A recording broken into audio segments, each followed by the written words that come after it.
Привет, друзья! С вами Одинокий Джейсон. Сегодня я решил, как сказать, сделать дублем. Я-то снял видео про эту дамочку Танзилу Чебиеву.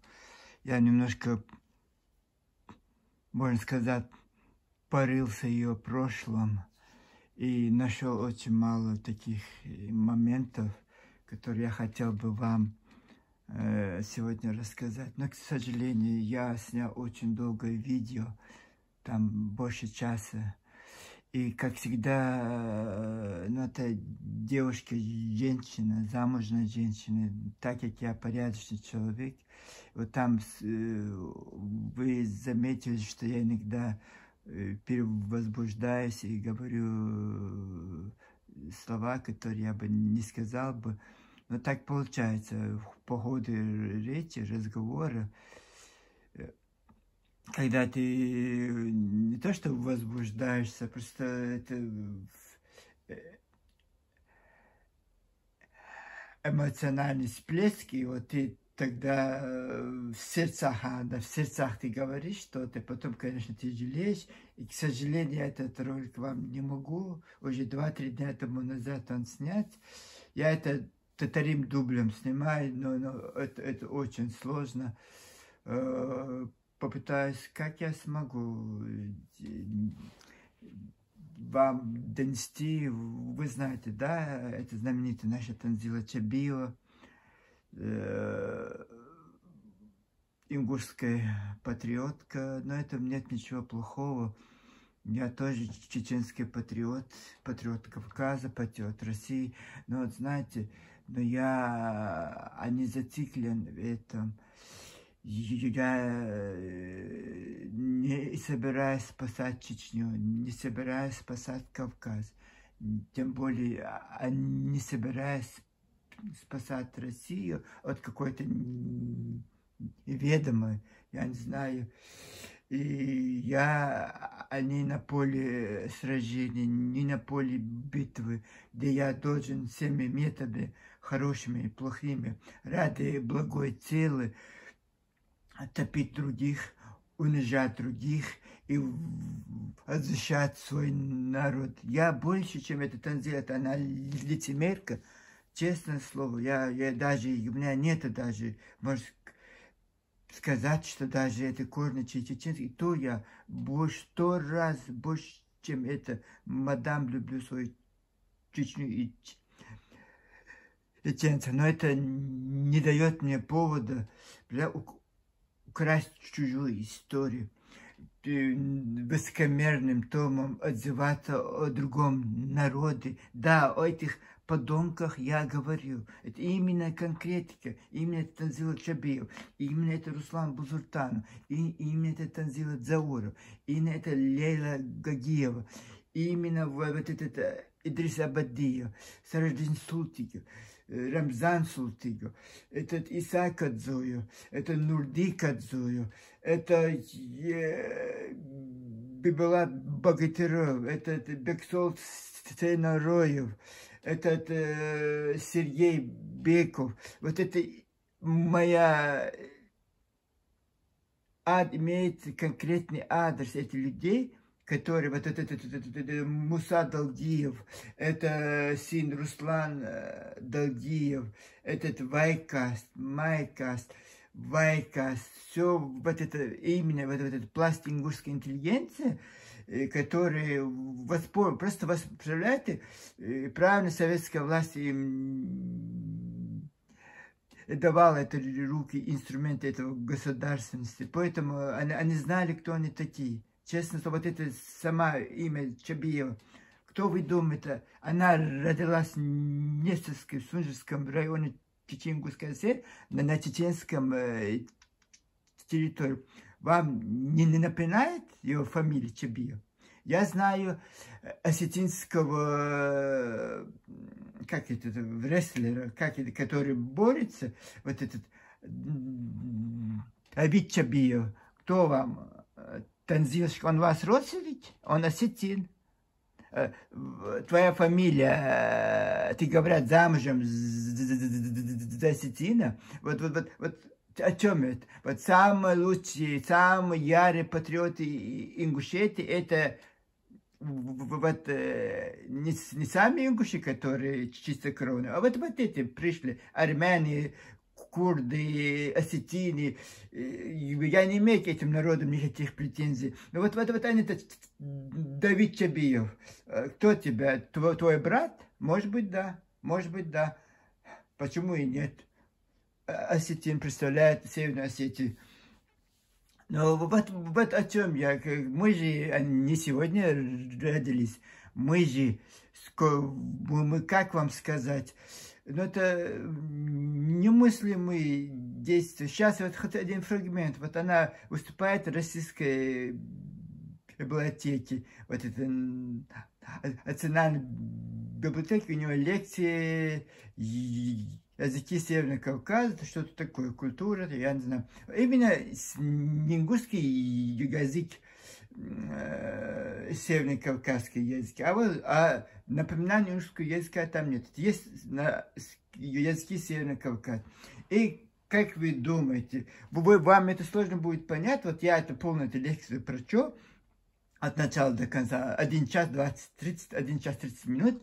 И вот это, так как я не понимаю, вот он первый час лекции, 45 минут, именно вот когда она начала говорить про чеченцев, вот эта 45 минута, я хочу вам включить, и вот что она говорит. И потом я понял, почему она, вот в самом начале, она говорит про дагестанцев, про татарбасаранцев, про лаксов, про аварцев, про осетин, про всех. Не говорит ни одно слово про чеченцев. Не говорит, вот она из Северного Кавказа, языки Северного Кавказа, она умудряется петлять, не говоря ни одно слово про чеченцев, вот 45 минут, почти пол лекции она прошлась, и ни одно, больше половины, ни одно слово про чеченцев. Я знаю почему. Потому что вот она сейчас скажет, почему она вот так себе вот поэтому я не предвзятый, я не придумаю, я на ровном месте, вот что мне делать нечего, как она патриотка, голову ей, если она, можно не покрывать голову, когда она молодая студентка, вот это бегала тоже, это не покрытая, ну, мусульманка, она же говорит, я ингушка. И, соответственно, вот это понятно, да, деятельность интеллигенции, вот как-то исходятся слова делами, я вам говорю. И вот я потусторонний наблюдатель, никаких претензий, вот ты говоришь про это Ингушетию, говори. И вот это придумывает она, вот я заметил, сколько лекций я посмотрел, очень разные лекции у нее. И вот она придумывает лекции, и ее приглашает, это библиотека Некраса, или куда-то, какие-то вот это. И вот она, вот пропаганда Ингушетии, вот она именно говорит что-то, типа вот сейчас она про Северный Кавказ, но вот она говорит без конца про свои эти ингуши, про свои даже Нестеровку, село, где она родилась. И перед чеченцами мы пропускаем, и другие народы говорим, а в чеченцах говорят только в таких сравнениях. И как будто вы представляете, что это как будто бы оно никакого такого значительного вот вклада в историю Северного Кавказа не внесло, поэтому мы будем сравнивать. Вот пока мы можем не говорить про них, не говорим 45 минут, говорим про ингушей, про всех говорим, только без чеченцев. А потом мы вот начинаем говорить про чеченцев. Давайте сейчас послушаем. Аварский язык действительно очень такой своеобразный, и он очень резко выделяется, очень широко распространен, потому что число носителей аварского языка в Дагестане будет каким? Большим. Вот согласно переписи населения Российской Федерации, аварцы у нас считается крупным этносом. 500 тысяч человек – это вот тот самый рубеж. Я думаю, что они уже и перешагнули его, потому что я сейчас говорю о цифрах 2010 года. Самым крупным этносом России является какой этнос? Русские, правильно. А на втором месте? Нет. Татары, конечно, татары. На третьем месте? Нет. Чеченцы. Правильно, чеченцы. Уже 1,5 миллиона. 1,5 миллиона. То есть статистика такая. И, конечно же, распространенность языка определяется по какому принципу? По принципу носителей. Если число носителей является большим, да, широким, то, соответственно, распространенность языка будет какой? Тоже широкой. Но это не всегда. Потому что качество языка, да, вот та форма, которым она бытует, она тоже отражает, насколько это будет популярным.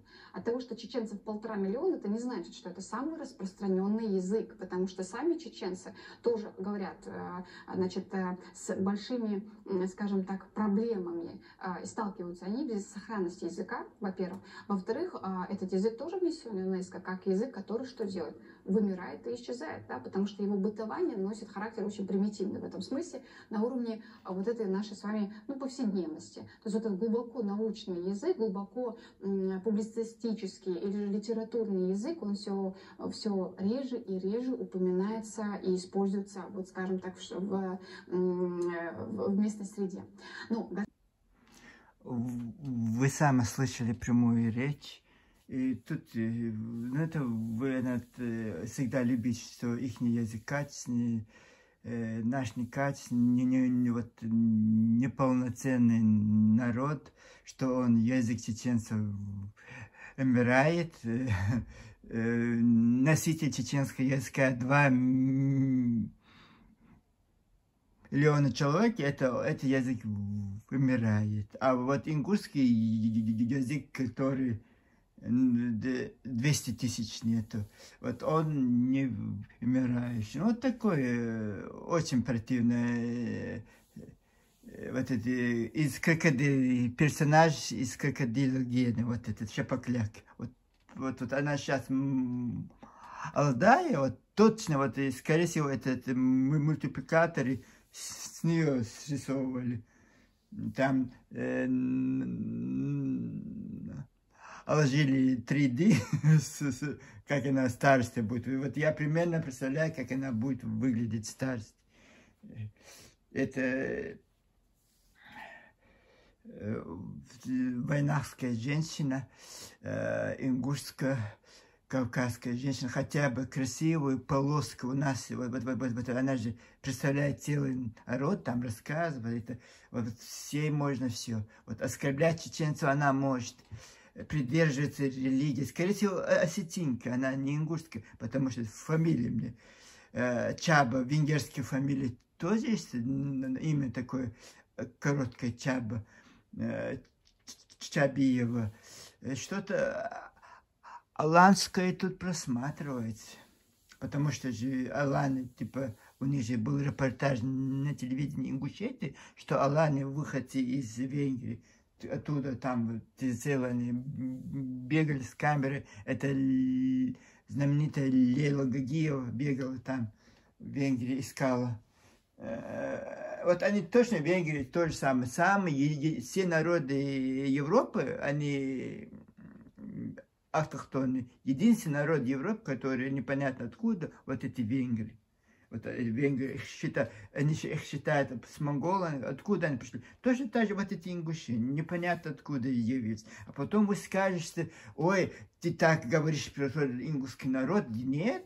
Вот она же, вот сейчас вы дальше послушайте. Вот она имеет, как ингушка, имеет полное право все, что угодно говорит. Я не могу против. Вот мне интересно, откуда вы пришли. Вот сейчас я никогда бы это у меня не было в голове, но я примерно представлял, что Джайрах, вот этот Азранский район, вот сейчас мне совсем вообще, когда я узнал, что Бекбулат Таймиев,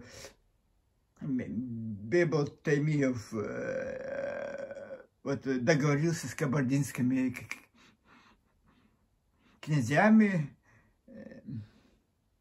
и вот он вас дал, эти кабардинские князья дали вам, чеченцы дали разрешение спустить этих Риальское ущелье с одним условием, что вы будете мусульманами. Лучше бы они вас оставили бы этими язычниками. Мир бы, Кавказ бы ничего не потерял бы. Честное слово, были бы, вот как это, я не знаю, как это малаканцы, или как это старовере, вот алаканцы проживают в Азербайджане, ничего, в мусульманской стране проживают своей какой-то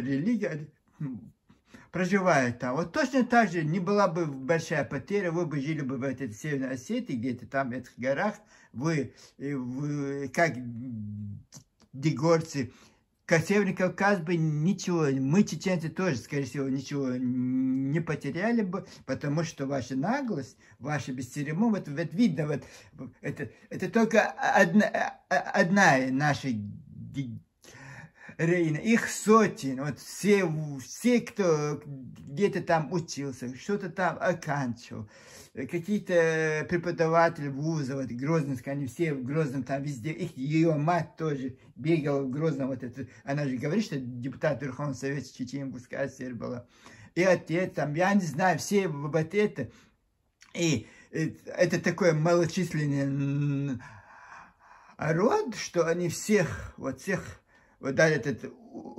учитель Исаака за учительство. Потом, понятно, в Грозненском вот это педагогическое училище или институт, я не знаю, как называется, он оканчивал.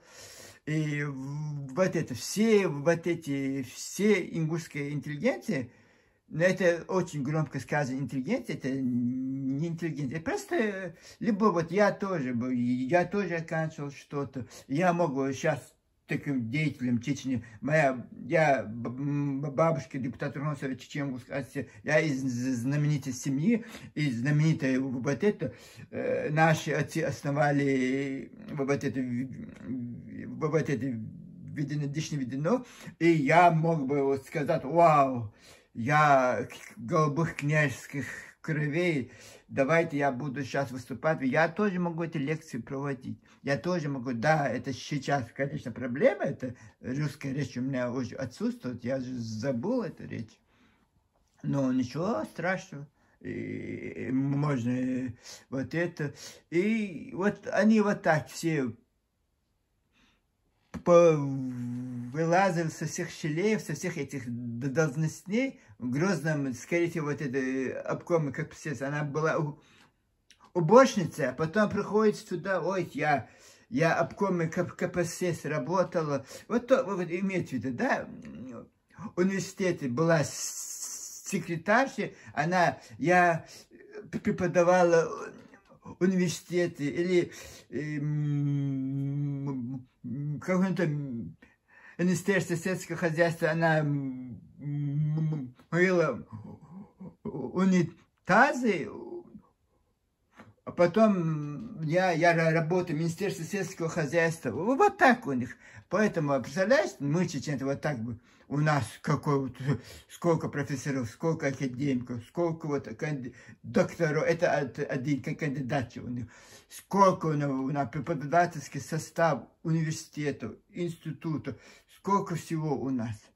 Этих историков, этих вот это очень много. Просто у нас нет вот этой культуры, у нас мы придерживаемся приличий, и у нас не принято у чеченцев вот в грязную, вот эту грязь пускаться, вот это, потому что если ты что-то скажешь, ты же ответно придет. Вот им приходит, не приходит, без разницы. Могла бы, вот, она в шортах будет выступать, ингушам без разницы. Главное, что она заступалась за ингушей. Какая-то секта непонятная этих ингушей, я удивляюсь, какой-то вот эти молодые, эти мальчики, какой-то эти старики, какой-то вот разброс, вот старушки, старики, мужики, женщины, мальчики и девчонки. Вот какой-то вот это, и какое-то у них общее что-то. Вот, я не думаю, что общее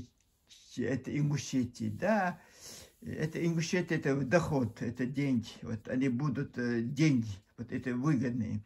А скорее всего, что-то материальных, какой-то свои вот эти самые обиды, вот эти детские обиды, все сейчас чеченцам.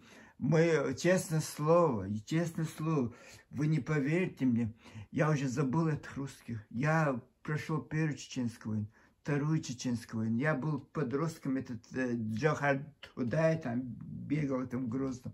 Это все это революционно, все. Это так тяжело было, так сложно было понять молодому парню. Мне это не надо было, я хотел просто учиться, что-то окончить, где-то поступить на работу, там вот это, жить в красивом городе, любить свою семью, своих родителей, им помогать. У меня были очень простые вот житейские. А тут на мои хрупкие плечи легла такая нож, вот это и зависимости. Потом это первая чеченская война, потом вторая чеченская война. И я не знаю, вот что у них, вот непонятно. Вот что у них же этого нету. И вот какой-то вот это издевательскими тонами они над нами. Представляете? За людей нас не считают. Вот это мне не то, что бесит, возмущает. Как? А кто вы такие, твари? Вот это единство. Давай я сейчас пойдем дальше. Сейчас я вам посмотрим, что она. Не просто вот этой языковой составляющей. Я сегодня упомянула многочисленные семьи, которые функционируют на Кавказе. Все они отличаются по принципу наиболее тесной связи своей с какими-то конкретными культурами. Да? Те, кто сосуществовал с жителями степей, конечно, у них тюркский элемент будет что делать? Доминировать, как правило. Да? Те, кто жили в более близком контакте друг с другом, будут говорить на языке очень схожем. Например, есть такое выражение и понятие, которое с XIX века и вплоть до настоящего время очень активно используется, но я являюсь противником этого понятия, так называемые войнахи. По терминам войнахи понимают чеченцев и ингушей. Но еще совсем недавно, например, чеченец, когда ты ему задаешь вопрос «войнах ви», что означает «ты войнах», он отвечал «ват со нохчеву». Нохчеву — это означало, что я чеченец. То, кстати, к понятию, да, чеченцы, чечаны, они себя по-разному как-то эти понятия функционируют, сами они себя называют нохчи, да, нохчи. И вот этот факт, он функционировал до некоторого времени. Сегодня, в основном, они очень притягательны к понятию войнахов. Войнахами же исключительно были вот те самые дюрдюки, кисты и прочие общества и племена, которые я сегодня упомянула, которые говорили на галгайском или галгайском или ингушском по другому языке. Они очень были близко расположены, развивали коммуникацию. И тут тоже один очень важный момент. Когда приезжали просто исследователи, это одно. Когда исследовательская политика на Кавказе сопровождалась именно какими-то общеполитическими настроениями, это было другое. И вот эти вот последующие экспедиции на Кавказ приводили к тому, что культуры, которые чуть более-менее похожи между собой, их старались сливать в один котел. Так легче. Зачем вот тут одни, а тут другие? Это управлять же сложнее. Вот общий котел, этого достаточно. Ну, давайте им придадим какое-нибудь название. И вот приходят к ингушским, там, галгаевским народностям, да, там, этим обществам. И, ну, вот между диалогом общаются, и они говорят, вот это войнах. Из войнахвы. Войнахвы — это значит, это человек наш языковой, он нам близок. И все. И это понятие войнах, а сейчас пишется война, вместо вей наш, имеется в виду понятие, стало с 19 века широко распространяемым и привело к тому, что в это понятие войнахи стали вливать там соседствующие народы, которые по факту своему не имели такого отношения прямого к ингушскому, как говорится, культурам, и в результате чего сегодня вот это все трансформируется очень сильно. Вы сами слышали, что она, видите, вот слово «войнах» — это ингушское. Я не знал, что это ингушское слово «войнах». Слово «ингушское» — это ингуши. Это. И вот тут она специально это применила, она не они говорят, нет, мы чеченцы, мы не войнахи, это вы чеченцы придумали, хотя это ингуш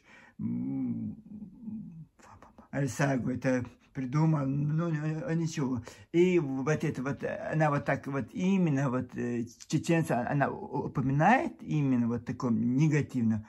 И 1,5 часа лекции, честно, если я находился бы на территории России, я бы вот это именно из-за этих двух факторов я, конечно, обратился в российскую библиотеку, и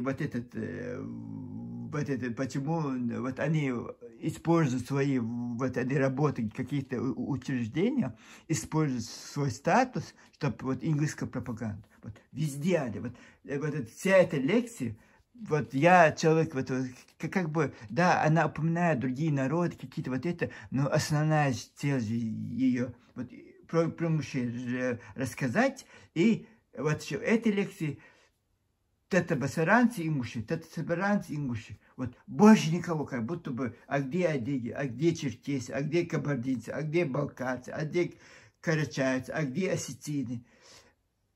То аварцы, это басаранцы, лакцы, ингуши, осетины и все. И чеченцы как бы пришли, вот, да, вам ничего например, вот они такие все гнилые, лицемерные, и вот этот, и все им можно ходить не по традициям. Вот сколько фотографий, у нее есть, она бы, скорее всего, сейчас я не буду подсказывать где-то, очень много фотографий с этими парнями, когда молодая студентка, у нее есть эти фотографии. И она бы, конечно, это не хотела бы, чтобы это... Вот такая современная, красивая, модельная внешность, девушка модельная внешность. Почему она пошла в историю? Почему она вот так пошла бы от актрисы Тамары Яндиева? Чем она плоха была? Ничем. На весь Советский Союз была знаменита. В индийских фильмах снималась. Вот «Черный принц Аджаба». Вот во многих фильмах она снималась. Это была РО масштаба актриса. И вот эта девушка, мне кажется, ты вот своей чеченофобии, вот у тебя чеченофобия, и вот она у тебя зациклила на этих чеченцев, тебя бросает дрожь, что они, их 1,5 миллиона, конечно, тебе не нравится. И как ты, пакость, вот шепокляк ты. Шепокляк ингушской национальности, старший, мы понятно, какая ты будешь страшная, с скулами, страшная, вот шепокляк, вот это. Вот сейчас молодая девушка такая, это если ты была бы женственная, нежная, не агрессивная, была бы женщина ингушская, у тебя была бы еще намного симпатичнее внешность, но тебе кажется, ты красивая, красавица. Ох, такие дела странно. Странное ощущение, что-то ощущение, что-то тут чем-то жареным пахнет. Я примерно могу представить, что это такое.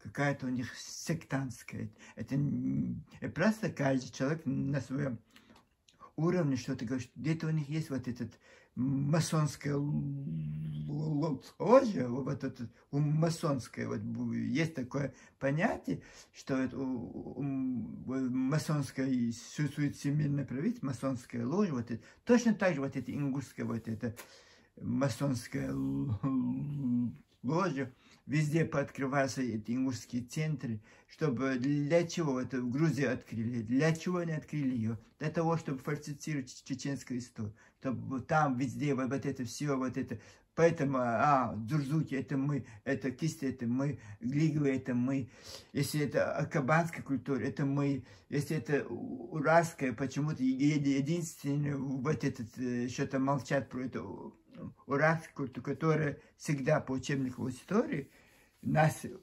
Ураль там причисляли, вот это молчат. Вот такой разброс.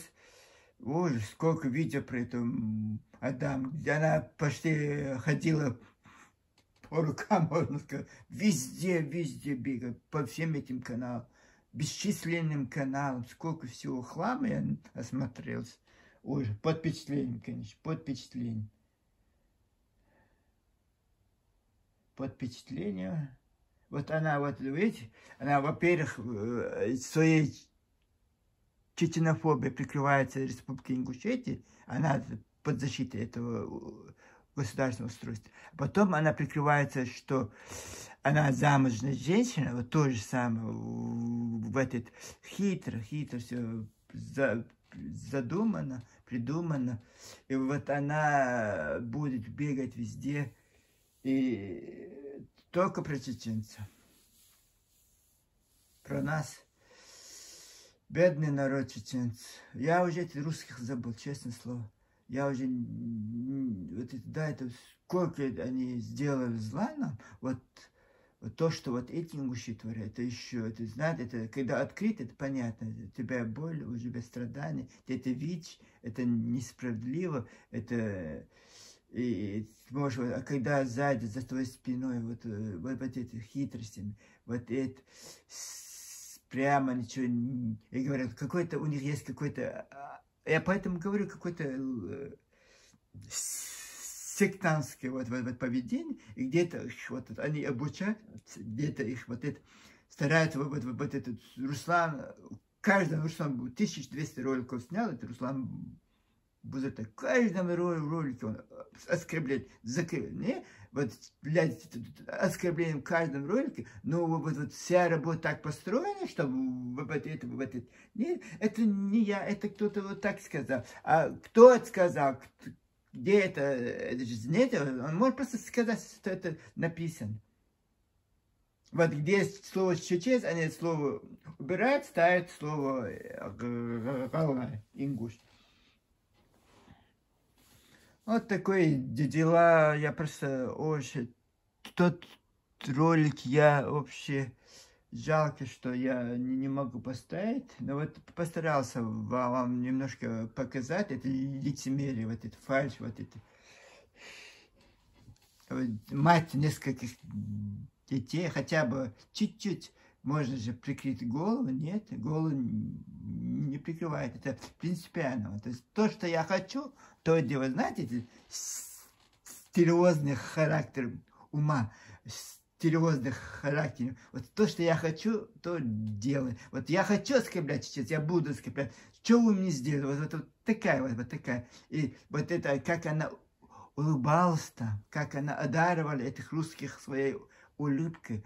Вот, пожалуйста, Танзилушки, одари меня, чеченцы. Я тоже хочу радость, экстаз получить от тебя. Такая радостная, такая веселая. Потому что, что?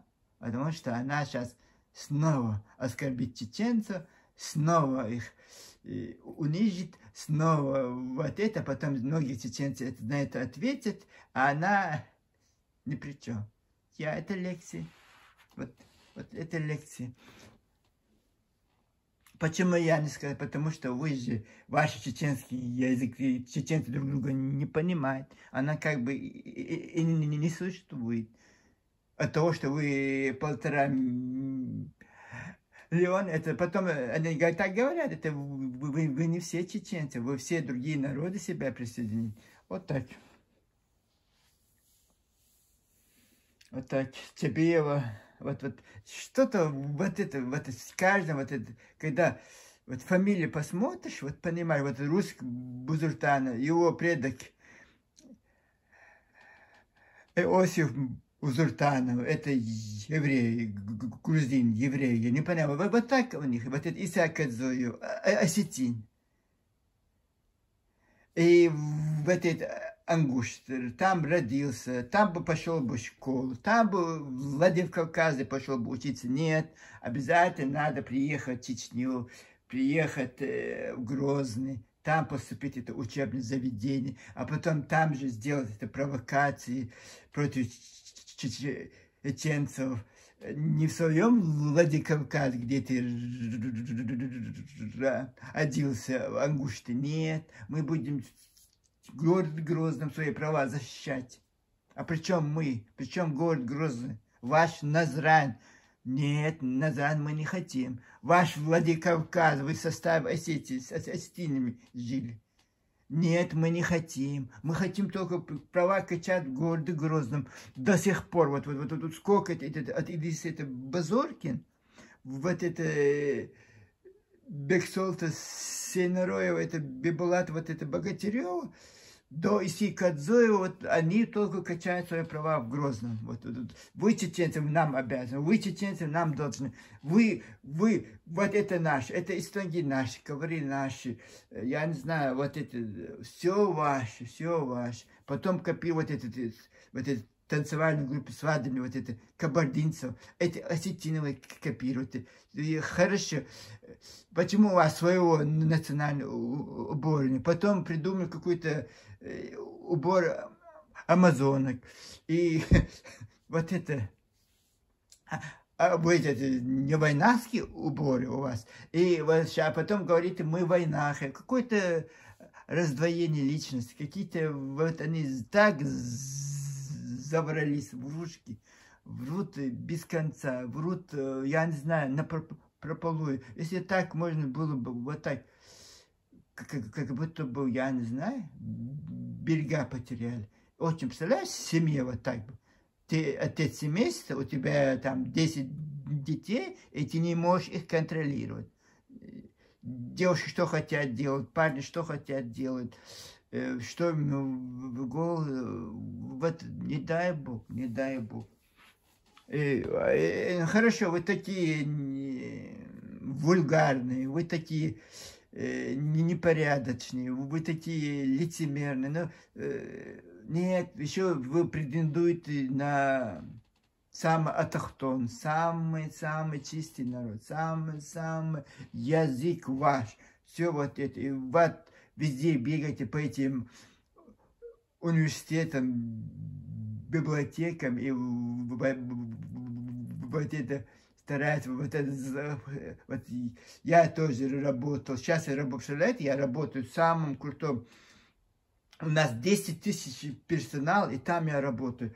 Это, если я могу, вот так я там работаю, буду использовать, что вот это госпиталь, семейный госпиталь, я буду говорить, что я доктор, себе неизвестный доктор, и я бы начал бы говорить, да, это так не бывает, это твое место работы, ты же не можешь использовать его в своих конкретных... Вот она воспользовалась моментом, что она там работает, это работа, и вот это начинает, вот это с кем-то связалась по молодости, по университету, я непонятно как, какие-то мальчики, парни, мужики, и вот она с кем-то вот этими пламенными революционерами, вот, связал с ингушскими, и вот у них это революция в короткие сроки.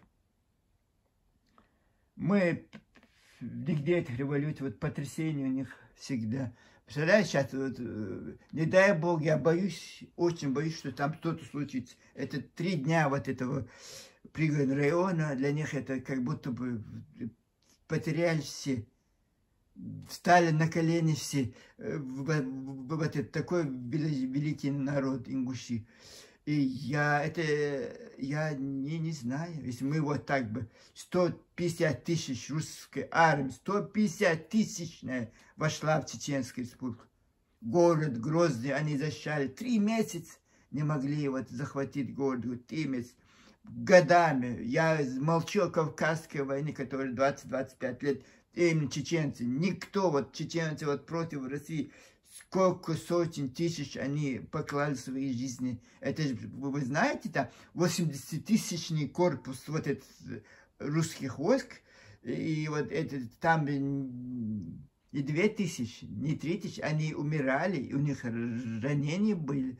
Это раньше это не было этих лекарств. И вот человек ранен, все, уже человек уходил. Как они смогли против такой армады тогда в Первую, Вторую Чеченскую войну почти у России было 500 тысяч солдат. Вот они могли вот это... Они сразу, вот 150 тысяч, они загнали Чечню. Вот потом каждый раз по чуть-чуть, вот они 150 тысяч, вот было. И у чеченцев 20 тысяч не было ни танков, ни орудий, ни самолетов, ничего. И то вот так мощно. И вот я боюсь сейчас, вот они расслабились, у них все виртуально, все вот это в социальных сетях, забрались страшно, и вот верят, они уже начали верить в то, что они врут, и вот этот результат, не дай Бог там что-то случится. Они потеряны люди, они сбегутся. Один выстрел на Назране, все, некому будет это бедные мужчины ощущать. Вот так это, они воспитывают в своем ингушах честь, доблесть, достоинство. Я имею в виду вот это. Они воспитывают самые низкие чувства, вот это предательство, лицемерие, вот это чванливость, вот это очень жестоко по сравнению с чеченцами, которые пострадали в этих войнах. Вы-то, ингуши, больше 3 дней у вас на территории войны не происходит, у вас вообще не происходит ничего. Никогда в истории человечества у вас на вашей территории войны не было. Потому что деньги, когда проходили мимо, вы кто-то там провокатор, как сейчас у вас много провокаторов, у вас это генетически, и вот пару выстрелов кто-то сделал, и вот Деника вот из Чечни возвращался и проходил мимо вас. И вот это ваше геройство. Я так думаю, нам еще предстоит немало историй. Вот это пишет парень, это некрасиво, вот пишет. Я вот это Ремин, это парень, родился в Грозном, вот это, и вот он приехал в Чечню, там блогер. Такой большой, больше, чем вот этот плато, блогер. И вот это, я просто написал спасибо за информацию. Этот человек просто предоставил информацию про чеченцев. Я просто сказал, больше ничего, что чеченцы такой, не как ингуши, а просто как чеченцы говорят, спасибо за информацию. Вот прискакал своими большими буквами. Да, за информацию. Это он вам делает рекламу. Потом говорит, это прикинулся русским. Представляете, это ему прикинулся русским. И пишет ошибками вообще. Я это так писал, наверное, в 2 классе, 3 классе, я не знаю, или 1 классе. Вот так такими ошибками. И вот это прискакал мне, говорит, вы, пусть он расскажет, как чеченцы резали русских. Как вам такое? Разве так можно? А потом он хочет, чтобы я потом какой-то ответ сделал, что русский был. А 2 чеченские войны что делали русские там? Русские самих своих русских и самих бомбили. Все, вот, мы, жители Грозного, это все знаем. Это не надо нам, ингуши, чтобы вы рассказывали, тем более сейчас подрастающие во все это прикинулись чеченцами, уехали в эту Европу, русского языка вы не знаете, писать правильно вы не умеете, и потом вот это живете там за счет нас, чеченцев, за счет нашего страдания, за счет нашей трагедии. И вы, твари, потом начинаете вот это сочинять сказки. Потом другое. Кто-то русские сняли ролик, там он миллионы просмотров там, как чеченцы спасли русского солдата. Короче, Бамут, знаете, да, там были войсковые части, раньше в советское время там был подземные вот эти шахты, вот эти пусковые установки, которые, я не знаю, что там было, но вот такое подземное что-то было. И вот там шли бои шли. И так получилось, что весь этот батальон, все умерли. Один, представляете, раненый солдат, один, он отстреливался. 3 дня, говорят, вел бой, один человек, оказывается. А чеченцы об этом не знают. Им казалось, что много людей. И вот, оказывается, вот это с ними было несколько человек, они все погибли. И вот этот русский парень, сам раненый, отстреливался против чеченцев там. И когда чеченцы об этом узнали, они это все прекратили, его взяли, отвезли в больницу, его сперва рано все это сделали, потом отдали этого парня вот это русским войскам, обратно отдали. И вот это честь для нас, героев, даже врать, если он мужество, потому что чеченцы это понимают слово достоинство. Вот вот это мужество вот этого молодого парня, 20 или 22 лет, 20 лет. И вот это. И что вы думаете? Вот это, там прибежают эти мужчины. Один муж говорит, они прежде чем отдать его, они его изнасиловали. Пишут на ингуши, пишут, что там только они не пишут. Вот ваш генофонд, вот это. Они все будут наркоманами, они все будут проститутками, как некоторые перед вами сейчас стоящие. Вот продажные, за деньги, за вот какие-то вот эти, за все они будут продаваться. Голливуд нервно в сторонке тихо курить. Там все было тоже через постель.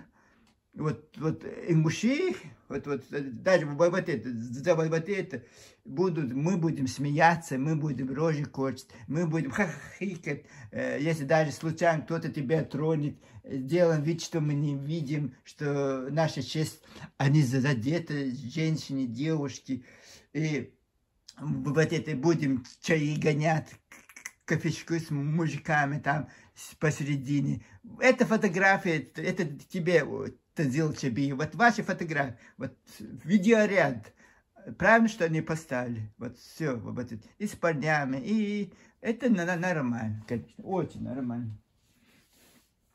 А потом вы нравственный народ, вы чистокровное население, и вы эталон чистоты, эталон красоты, эталон доброты, вы хотите вот всем другим народам Кавказа, вот это, как вас много, вот такие маленькие народы, у вас так много. Вот это что-то вот такое. Это, конечно, это Вторая Чеченская война, скорее всего, вот это какой-то вот это сделала, что-то у вас какой-то сдвиг в голове был.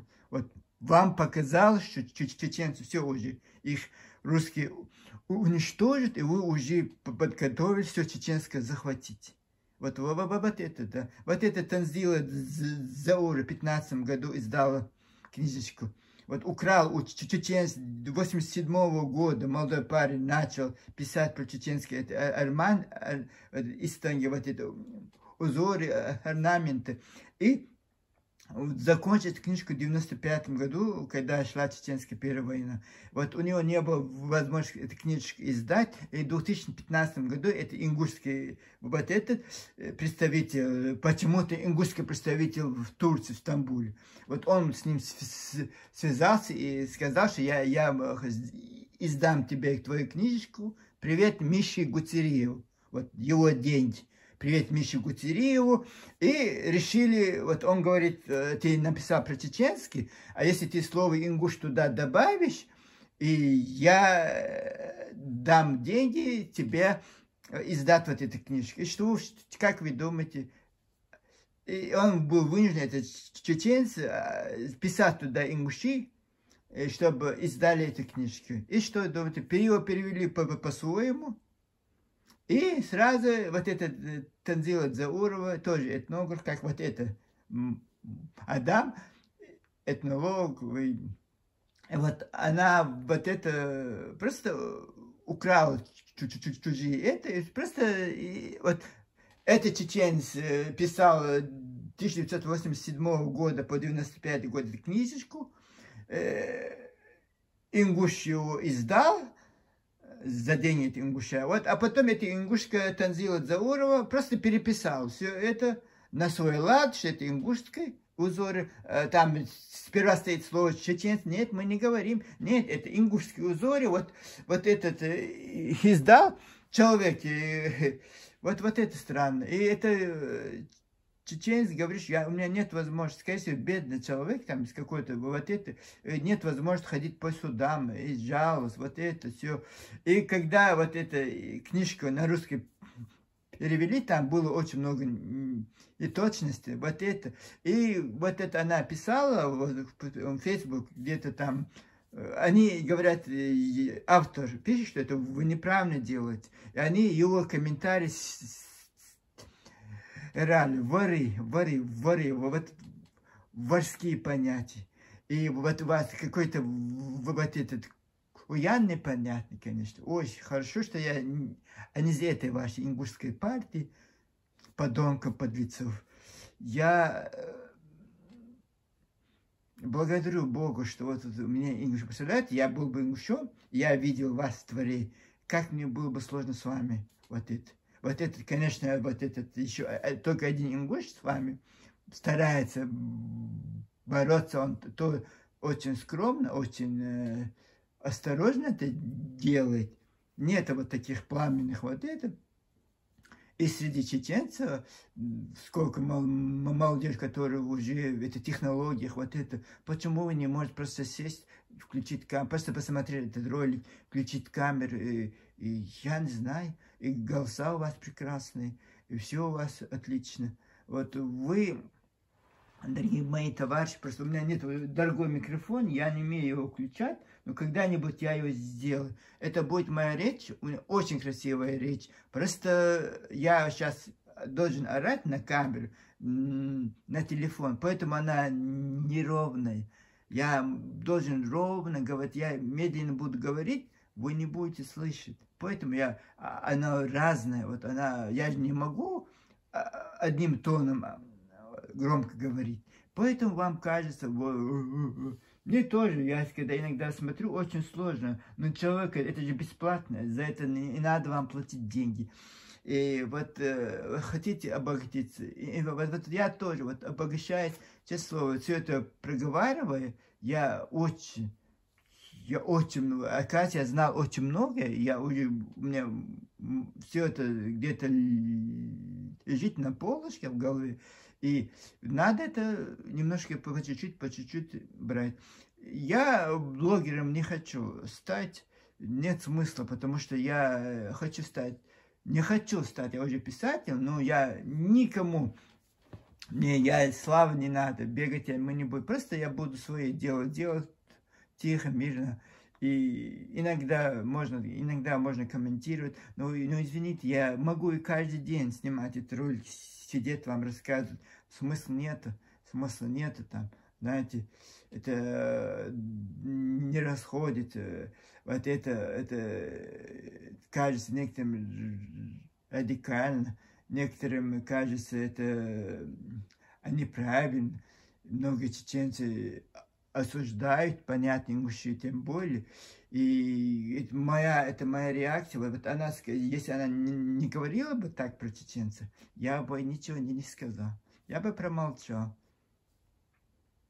Это, знаете, я сейчас эти слова не могу говорить. Таких людей, знаете, я всю свою жизнь жил среди русских. Я и в Пермской области жил, и в Санкт-Петербурге жил, и в Запорожье, везде я жил. И я, знаете, хотят насквозь, этой личности вижу насквозь, вот таких людей я пустышек вижу насквозь. Вот когда ничем оно, твое внутренний мир ничем не обогащен, ничем не заполнен, и вот они вот заполняют ее такой всякий вот мусор. И мусор есть мусор, если честно. Это не всему ингушскому народу, вот некоторым вашим представителям. Вам тоже, товарищи ингуши, укор. Вот как потом вы не бегайте, не плачьте, ваши матеря, ваши отцы будут плакать, если горе придет в ваш дом. Оно придет, потому что вот точно так же, это Ичкерия, вот и напоминает мне это Ичкерия. Все дозволено, все, что можно было говорить. Вот бегали этими лозунгами, это спасение этих чеченцев, независимое государство, которое вот это хотели перевернуть весь мир. И вот это результат страшной две чеченские войны. Страдания не только чеченского народа, страдания и российского народа. Много солдат, чьи-то они сыновья были, они умерли в Чечне. Они не в Москве умерли, они в Новосибирске, а в Чеченской войне. Это каждая мать, которая потеряла своего ребенка, для каждой матери. Ребенок, сын, у многих он был единственный. И вот он был опорой жизни, должен был стать опорой жизни.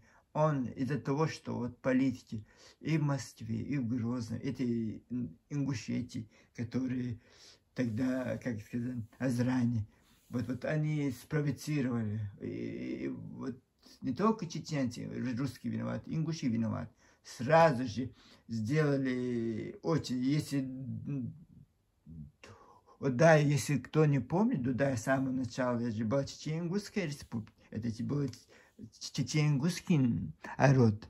И вот вы, ингуши, все это сделали так, чтобы чеченцы нас вот сразу, чтобы мы замкнулись в себе, и вот закрылись, и вы побежали в Москву сразу. Побежали стричь купоны, как говорят украинцы, стричь купоны. Вот свои, вот позже, как всегда вы это делали и в царское время. Везде вы свое нутро вы не измените.